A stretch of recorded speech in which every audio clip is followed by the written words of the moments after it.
আলহামদুলিল্লাহ, সব কিছুর জন্য মহান রব্বুল আলমিনের কাছে শুকরিয়া আদায় করছি।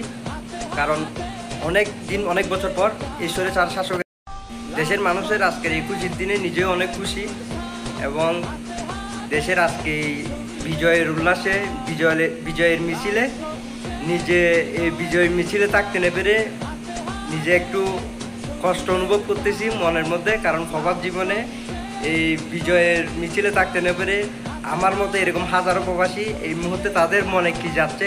কারণ দেশ স্বাধীন হয়েছে, এই দেশ স্বাধীন হওয়ার আনন্দটা কতটা ওটা একজন প্রবাসী যারা এখন কেউ বুঝবে না তাদের মনে কি চলতেছে এটা।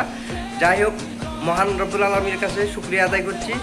কারণ অনেক দিন পর, দীর্ঘ বছর পর দেশটা এই স্বৈরাচার শাসকের কাছ থেকে মুক্তি পেয়েছে, ওই জন্য সেই সাথে সমবেদনা জানাচ্ছি আমাদের যেসব ভাই বেড়া বন্ধুবান্ধব যারা ক্ষমতার লোভে এতদিন কালো চশমা পরেছিল, মানুষকে মানুষ বলে মনে করে নাই, ভাইকে ভাই বলে মনে করে নাই, তাদের জন্য সমবেদনা জানাচ্ছি।